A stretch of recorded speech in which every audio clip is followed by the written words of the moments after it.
사랑하는 영락교회 지체들에게 주 안에서 평화 인사를 전합니다. 오늘은 2021년 11월 10일 수요일입니다.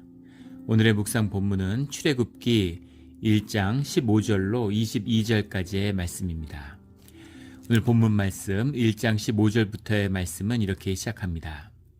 애굽 왕이 히브리 산파 십브라라 하는 사람과 부하라 하는 사람에게 말하여 지금 요셉을 따라서 야곱의 자손들이 70인이 들어와서 세월이 지나는 동안 이제 흥왕하는 생명력이 왕성해서 자손들이 불어나는 말씀을 우리 어제 나누었죠.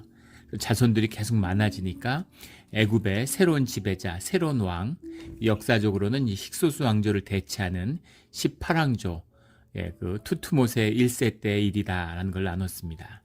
그때 너무 유대인들이 많아지니까 그들에게 대한 산하 제한, 일종의 산하 제한을 하려고 하는 거죠. 그 두려움에 붙들린 그런 애굽 왕이 히브리 산파 십브라와라는 사람과 부하라는 사람에게 말하여, 히브리 산파라는 말을 역사적으로 이것이 어떤 의미냐에 대한 여러 논란이 있습니다. 우리가 많이 나누었던, 많이 자주 나오는 요세푸스라고 하는 유대인 고대사를 썼던 유대의 역사학자가 있죠.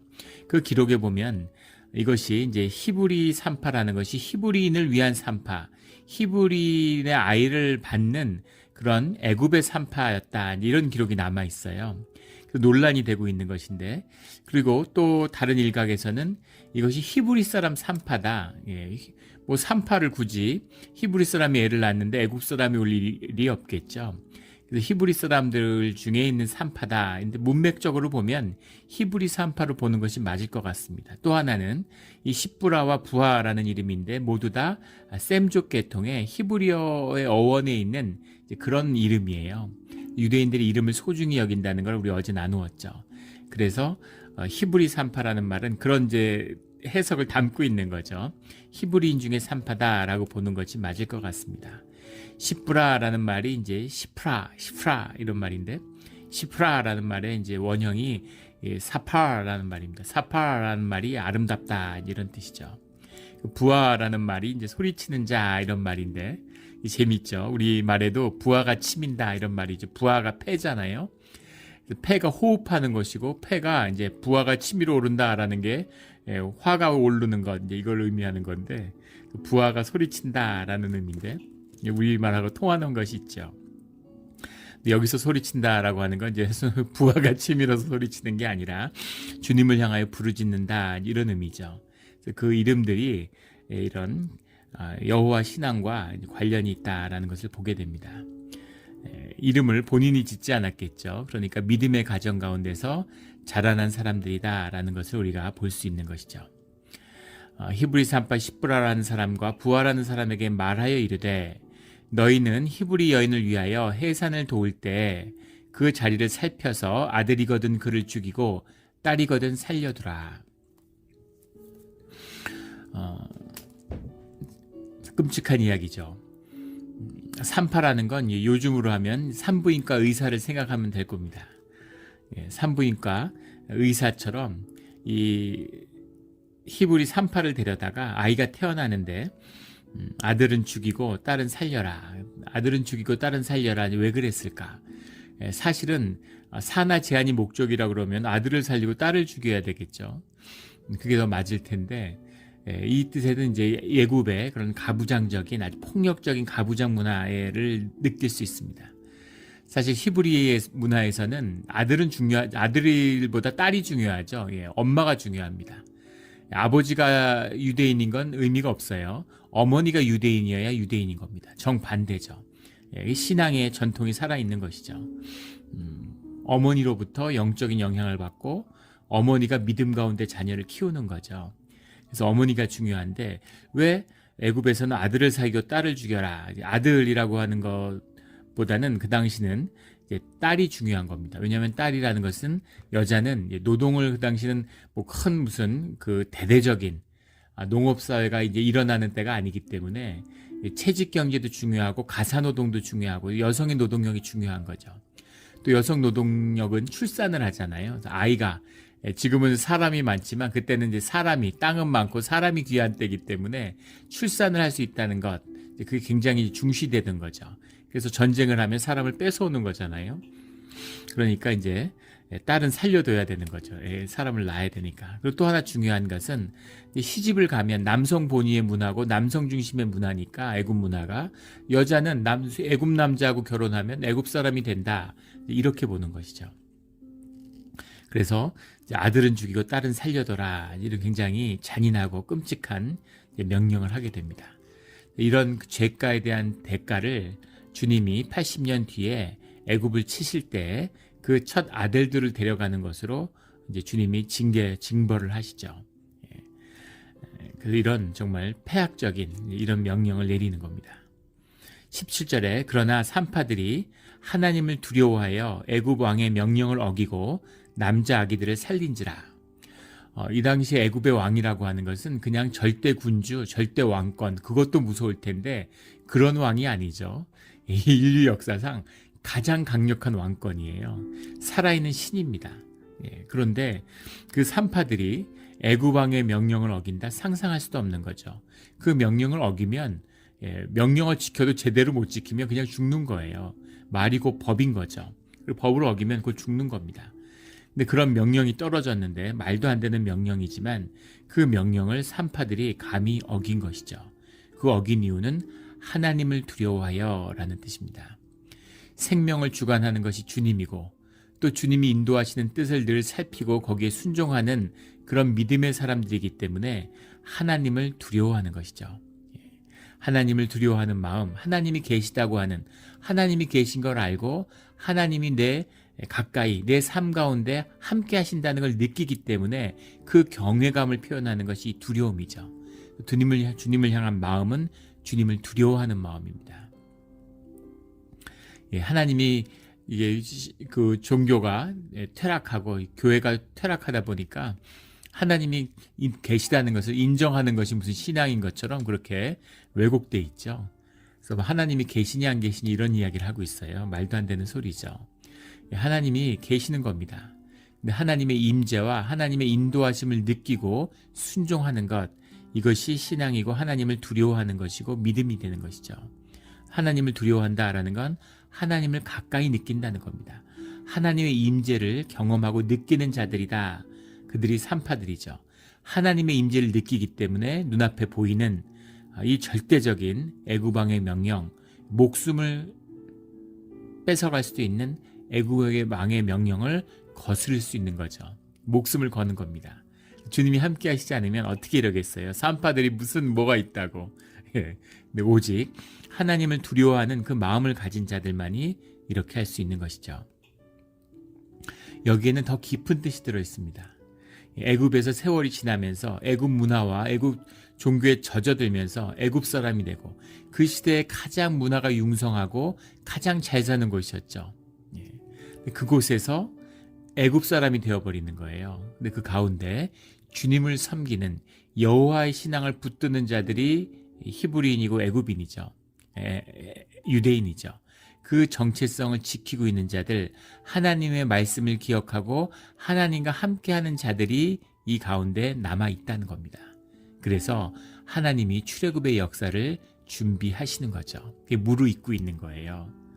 바빌론에 가서 남은 자들의 역사와 예루살렘의 회복을 준비하시는 주님처럼 이렇게 늘 세상 가운데 다 세상을 쫓고 눈에 보이는 걸 쫓고 육신을 쫓을 것 같지만 그렇지 않은 것이죠. 그 가운데 주님을 사모하고 주님을 따르고 주님과 함께하는 자들이 있는 겁니다.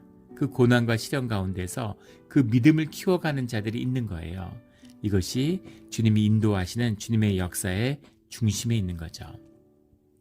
그래서 애굽 왕의 명령을 어기고 남자 아기를 살린지라. 18절에 애굽 왕이 산파를 불러 그들에게 이르되 너희가 어찌하여 같이 남자 아기들을 살렸느냐. 유아 살해인데 아주 대규모적인 유아 살해죠. 근데 이 유아 살해의 전통이라는 것은 사실은 동서고금을 막론하고 역사적으로 있어 왔습니다. 어디나 있었어요. 사실은 몰렉 신앙에게 아기를 바치는 것, 그것이 이제 유대에 들어와서 예루살렘 근교에서도 수만 구의 아기 유골이 이제 발굴되기도 했죠. 그래서 인류학자들은 한국도 마찬가지죠. 그 신라 시대 그 종 중에서 종을 세계에서 가장 잘 만드는 게 이제 우리 그 한민족인데, 그 종 중에서 최고의 종이 이제 성덕대왕 신종이죠. 성덕여왕 신종인데 흔히 에밀레종이라고 부르는 그 종이 그렇게 아름다운 소리를, 실제로 모든 한국에 있는 종들의 소리를 문화재청에서 다 과학자들에게 의뢰해서 측정했는데 가장 크고 무겁고 맑은 음을 내는 것이 이제 성덕대왕 신종이라고 그러죠. 그 에밀레종에 얽힌 뭐 다 아는 이야기지만 그 아이를 공양해서 아이를 쇳물에 넣어서 그 소리를 얻었다라는 기록이 남아 있습니다. 유아살의 전통이 있는 거죠. 유아살의 전통이라고 하는 것이 사실은 이런 이 식량의 부족, 생존의 어려움, 생산성이 낮던 시대니까 그런 위기에 몰린 사람들이 인구를 자연스럽게 조절하려고 하는 그런 문화 기제였다라고 인류학자들은 그렇게 이야기합니다. 이게 동물적인 본성이라는 거죠.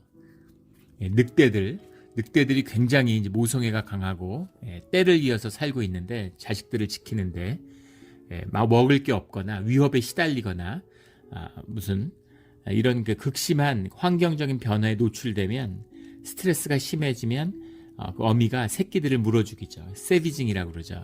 동물학에서 세비징이라고 하는 굉장히 야만적인 형태가 나타나요. 있을 수 없는 일인데, 그런 것처럼 환경의 악화가 불러온 그런 유아살의 전통이 아니겠느냐, 뭐 그럴 수도 있겠죠. 분명한 것은 그런 유대인이 늘어나는 것에 대한, 히브리인이 늘어나는 것에 대한 위협, 그 위협에 대한 대응, 또는 애굽의 환경에 대한 어려움일 수도 있겠죠. 근데 그 희생양이 거기서 가장 약한 민족인 히브리인이 되었다라는 것입니다. 그래서 그들을 모두 이제 아이들을 죽이려고 하는, 또 민족을 말살하려고 하는 이제 그런 일들이 일어나고 있는 거죠. 주님의 긍휼하심이 이제 역사하시기 시작하는 거죠. 산파를 불러서 어찌하여 이같이 남자아이들이 살아있느냐 이렇게 물어보는 거죠. 그러자 19절에 산파가 바로에게 대답하되 히브리 여인은 애굽 여인과 같지 아니하고 건장하여 산파가 그들에게 이르기 전에 해산하였더이다 하매, 이것은 뭐 사실 새빨간 거짓말은 아니고 또 부분적으로 사실이겠죠. 그 아이들이 번성하고 아이들을 잘 낳는 건 그 생명력이 강하기 때문이니까, 산파의 도움이 없어도 이제 아이들을 잘 낳는, 그리고 처음에 이제 아이를 낳으면 둘째, 셋째 아이들은 더 쉽게 낳잖아요. 그러니까 아이들이 잘 태어나는 것, 그런 것이라고 볼 수도 있겠습니다. 그렇게 얘기하니까 20절에 하나님이 그 산파들에게 은혜를 베푸시니 그 백성은 번성하여 매우 강해지니라. 주님이 은혜가 임하시는데 은혜가 왜 임했을까? 주님을 두려워하고 주님을 경외하는 마음이 있는 자들에게 하나님의 은혜가 함께하는 것이죠. 주님과 연결되어 있는 거잖아요. 하나님과 함께하고 있는 것입니다. 당연히 하나님의 축복과 은혜, 복의 근원이 되는 하나님의 은혜가 베풀어지는 거죠. 우리는 베풀어 주셨다라고 얘기하지만 하나님의 임재 자체가 은혜니까, 은혜와 그 복의 본산이니까, 생명의 근원이니까 모든 분야에서 하나님의 은혜가 임하는 겁니다. 주님의 은혜가 임할 때 우리가 경험하게 되는 것이죠. 모든 것에서 주님의 은혜가 베풀어지는 거죠. 산파들에게 은혜를 베푸시니 그 백성은 번성하고 매우 강해지니라. 아이를 받는 일들, 아이들이 점점 많아지고 더 번성하고 더 강해진다. 어제 나누었던 학대를 받을수록 더욱 번성하는 것처럼 하나님의 은혜가 함께하기 때문에, 하나님이 함께하시기 때문에 점점 더 번성하고 점점 더 강해지는 거죠. 21절에 그 산파들은 하나님을 경외하였으므로 하나님이 그들의 집안을 흥왕하게 하신지라. 주님의 은혜가 있어서 그 집안 가운데 복이 있었다는 겁니다. 주님의 복이 함께하는 거예요. 주님의 알 수 없는 복, 주님을 붙잡아서 눈에 보이는, 현상에서는 망하는 선택, 그냥 무너지는 선택을 하는 것처럼 보이지만 그것이 결국에는 복된 것이고 결국에는 그 집이 흥왕하는 것이다 라는 것, 그것이 주님이 함께하는 분명한 증거고, 주님이 축복하시는, 주님이 모든 피조물의 창조주시고 모든 세상의 주인이시죠. 공중의 권세를 잠시 마귀가 붙들고 마귀에게 위임하고, 마귀가 우리를 시험하고 있지만 세상의 주인 마귀도 주님의 권세 아래에 있는 거죠. 모든 것이 협력해서 주님의 선을 이루어 가는 것입니다. 그 선 가운데 애굽의 왕에게 복종하고, 현상의 절대왕이잖아요. 세상의 권세를 다 쥐고 있는 게 애굽 왕이잖아요. 애굽의 왕의 말을 따르고 애굽 왕에게 충성해야 잘 되고, 그래야 복을 받을 것 같잖아요. 그래야 복을 받죠. 눈에 보이는 걸 주고, 바로 왕의 명령을 잘 따르면 바로 왕이 상을 주겠죠. 그런데 바로 왕의 명령을 거역하고 주님을 두려워하고 주님의 말을 따르는 자에게 결국은 더 본질적인 그 흥왕함과 하나님의 축복이 임한다라는 것입니다. 바로도 복을 주고 주님도 복을 주시죠. 중요한 것은 누구의 복을 받느냐는 겁니다. 주님의 복은 영원한 것이죠. 주님의 복은 생명의 근원이 되는 것입니다. 바로의 복이라는 건 눈으로 보기에는 잠깐은 좋아 보이지만 결국은 그것은 썩어지는 것이고, 그것은 저주가 되는 거죠.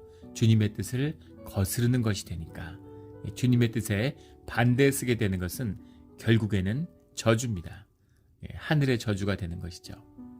세상을 끊고 하늘의 축복을, 하늘에 하나님이 주시는 은혜를 붙드는 우리 삶의 자리가 되기를 주의 이름으로 축원합니다.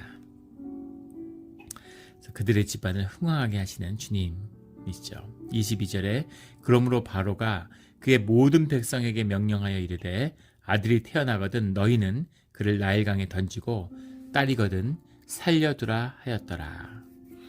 그래서 산파가 아니라 애굽의 모든 백성들에게 히브리인의 남자아이는 다 죽여라 라고 하는 지노사이드죠. 학살 명령이 내려진 겁니다. 남자아이는 다 죽여라. 일종의 민족 말살 명령이죠. 그러면서도 유대인의 노동력을 또 이용해야 되니까, 히브리 노예들을 필요로 하니까 그 노동력을 착취하기 위해서, 그럴 거면 다 죽이지 왜 태어나는 아들만 죽여라. 그 노동력은 착취하면서 서서히 말려 죽이려고 하는 거죠. 또 그 딸들은 딸들대로 이용해 먹고, 그러니까 너무나 사악한 겁니다. 어떻게 이렇게까지 사악할 수가 있을까? 이게 악의 원형과 다 있는 거죠. 악의 본질이죠. 하나님과 떨어져 있고 하나님과 관계가 무너지면 점점 더 악해지는 거죠. 인간의 악의 근원입니다. 예전에 일본의 만화책인데 후에 영화화되기도 하고 드라마화되기도 했던 데스노트라는 게 있죠. 데스노트라는 게 이제 마귀들이 세상에 데스노트라는 걸 떨어뜨려요. 데스노트에다가 이름을 쓰면, 그 얼굴을 아는 사람의 이름을 쓰면 그 사람을 이미 죽는 겁니다. 데스노트라는 게 하도 유행을 해서 무슨 데스노트에 올렸다 이런 정치 기사 같은 데서도 막 나오고 이러죠. 그런데 그걸 처음에 손에 넣은 주인공은 굉장히 아주 의분이 있는 그런 청년이죠. 변호사의 지망생인데 법대 학생이고, 근데 이제 그 법망을 이용해서, 법의 허점을 이용해서 범죄자들이 처벌을 피하고 또 중벌을 면하는 그런 걸 보면서 공분하는 사람이에요. 의로운 자죠. 그래서 그에게 데스노트를 던져주는데, 그래서 그걸 가지고 범죄자들을 처단하는 이제 그런 일을 쓰기 시작합니다. 대중들은 또 열광하죠. 그런데 이제 시간이 지나면서 결국은 사적인 보복을 하고 자기가 중심이 돼서 정말 악행에 악행을 저질러요. 그래서 이제 경찰의 추적을 받게 되니까 경찰도 살해하고, 무슨 이런 아주 극악무도한, 나중에 그 범죄가 자기 범죄를 덮기 위해서 범죄를 저지르고 또 범죄를 저지르고 그렇게 되는 거죠. 그래서 마지막에 가서는 그 데스노트를 주관하는 그 악마가 그 주인공한테, 야, 어떻게 인간은 이렇게까지 사악할 수가 있냐? 너는 나보다 더 악하구나. 인간에게는 마귀가, 악마가 필요 없는 것 같다. 너희가 악마보다 더 악한데, 그런 대사가 오래 기억에 남습니다. 인간의 타락한, 주님과의 관계가 끊어진 인간이 어디까지 타락할 수 있는가 하는 걸 보여주는 거죠. 오늘날 지구에서도 행해지는 그 악을 보세요. 상상을 초월하는 그런 걸 보잖아요. 무슨 그 아프가니스탄, 뭐 인도 같은 데서도 그렇고 그 막 여성 학대하는 거, 아이들 학대하는 거 상상할 수 없는 이제 그런 악들이 많죠. 뭐 입에 담을 수도 없는 그런 추악한 범죄들이 끊이질 않고 있습니다. 그런 거죠. 예. 그래서 아무리 아름다운 모양을 취하는 것 같아도 결국은 하나님과 떨어져 나간 것은 그 최악으로 치달을 수밖에 없는 것이죠. 반면에 그 가운데 하나님을 붙들고 하나님을 경외함으로 하나님을 선택한 자들, 그들을 주님이 기억하시고 그들을 주님이 붙들어 주신다는 거예요. 예. 그 애굽 안에 있는데 바로의 권세 아래 있는데 풍전등하고 말 한마디에 목숨이 달아날 것 같지만 그렇게 되지 않는다는 겁니다. 예. 주님이 지켜주세요. 예. 주님이 축복하시고 주님이 붙들어 주시는 거죠. 예전에 한 그 국세청 공무원을 하던 오래전 이야기예요. 그 집사님이 교회 다니는 분인데 그런 말씀을 하시더라고요. 예, 그러니까 힘이 있고 세금을 거두니까 예, 그 기업이나 이런 데서 대기업 이런 데 뭐 사실 검찰, 경찰 이런 거 하나도 무서워하지 않는다 그러죠. 근데 국세청은 무서워한다는 거죠. 힘이 있고 권력이 있으니까 이제 당연히 부패하는 것입니다. 예, will to power는 결국은 부패와 만나게 되죠. 그래서 아주 뇌물이 횡행하고 너무 공공연하다는 거예요. 그래서 이제 크리스찬으로서 정직하게 주님 앞에서 그런 걸 다 끊고 뇌물을 안 받으려고 하니까 정말 어려움과 큰 그 위험들을 시달렸다는 거죠. 또 예전에 그것도 뭐 오래전 얘기지만 그분이 이제 오랫동안 공무원 생활하고 은퇴하신 분인데 한국에 지금은 뭐 재정경제부 옛날 재무부죠. 재무부 공무원이셨는데 처음 사무관이 돼서 출근했는데 처음 사무관이 돼서 출근해서 이렇게 사무실에 앉았는데 옆에 이제 주무라고 그때 그랬대요. 이제 그 6급 공무원이죠. 나이가 많은 아주 나이가 많고 이제 9급부터 시작한 이제 잔뼈가 굵은 공무원이죠. 이제 이 집사님은 처음에 공무원이 돼서 20대 중반의 그런 젊은 청년이었고 하지만 또 상관이죠. 근데 오더니만 그 서랍을 좀 열어보시라고 서랍을 열어보니까 흰 봉투가 이렇게 수백 개 있더라는 거예요. 그래서 이게 뭐냐 그러니까 쓰셔도 되는 거라고 안심하고 그냥 쓰시면 된다고 이렇게 웃으면서 얘기를 하더래요. 그러니까 축하한다 뭐 이렇게 그게 이제 관행처럼 그렇게 그래서 그걸 꺼내가지고 이렇게 다 정리해서 기록하고 얼마인지 다 적은 다음에 그 주무관한테 줘서 그 공금으로 쓰라고 이렇게 줬다는 거죠. 그랬더니 이제 며칠 되지 않아서 사무관인데 차관 그 당시에 재무부 차관한테 이제 불려가서 그 돈 앞으로 그렇게 하면 안 된다. 네가 받아서 쓰라고 그렇게 지적을 받았다. 이제 이런 이야기를 하더라고요. 그런 데서 뇌물을 끊고 정직하게 산다는 것이 이제 굉장히 힘든 일이었다는 그런 고백을 하시는 겁니다. 누가 뭐라고 그래요? 관행이고 다 젖어 있는데 다 누이 좋고 매부 좋고 다 좋은 거죠. 돈 받고 본인도 좋잖아요. 근데 그럴 수 없는 거죠. 주님을 경외하는 마음이 있고 주님이 기뻐하시지 않는다는 걸 알기 때문인 거죠. 그래서 정말 세상적인 눈으로 보면 어리석고 바보 같고 어리석기 짝이 없는 행동이죠.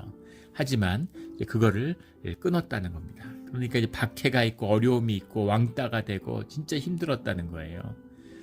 하지만 그렇다고 해서 무슨 자리에서 쫓겨나거나 뭐 죽는 게 아닌 거죠.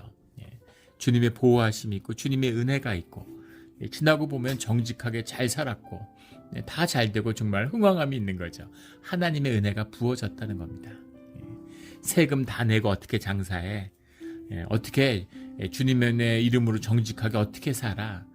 그렇게 사는 사람에게 주님의 은혜와 그 집이 흥왕하는 비밀의 문이 열린다는 거죠. 하늘의 축복이 임한다는 겁니다. 바울의 밑에 애굽에 사는데 애굽의 왕도 애굽의 진정한 주인도 주님이시죠. 주님이 붙들어 주시고 지켜주시고 그리고 축복하시는 겁니다. 주님의 이름으로 핍박을 받는다면 하나님이 더 큰 축복을 주시는 거죠. 이것이 학대를 받을수록 번성하며 그 집안이 애굽에서 흥왕하게 되는 비밀입니다. 세상 가운데 살지만 악 가운데 있지만 주님을 경외하고 주님을 따라감으로 주님의 세상은 알지 못하는 주님의 깊은 복과 주님의 생명을 누리는 우리의 삶의 자리가 되기를, 오늘 하루가 되기를 예수 그리스도 이름으로 축원합니다. 아멘. 함께 기도드리겠습니다. 하나님 아버지 감사합니다. 우리가 세상 가운데 악의 시험을 받으며 살아갑니다. 늘 유혹이 있고 또 내 안에 악이 있기에 그 악의 시험에서 느끼는 그런 어려움이 있습니다. 하지만 우리 마음 가운데는 주님이 주시는 주님의 형상이 있고 의롭고 선해지고 주님이 의롭다 하심을 붙들고 싶은, 깨끗하여지고 싶은, 거룩하여지고 싶은 그런 마음도 있습니다. 주님을 두려워하는 마음과 만나서 그 모든 것이 주님 안에서 선을 이루어가는 그런 삶의 자리가 되게 하여 주시옵소서. 이 애굽의 산파를 축복하시는 주님이 오늘 우리의 주님이신 걸 압니다. 세상의 불의와 맞서며 타협하지 않으며 주님의 올바른 길을, 주님의 판단을 믿고 따를 때 주님부터 상을 받는 이 귀한 감추어진 보물을 놓치지 않는 그런 우리 모두가 되게 하여 주시옵소서. 주님 안에 축복의 하루가 되기를 원합니다. 감사드리며 예수 그리스도 이름으로 기도드렸습니다. 아멘.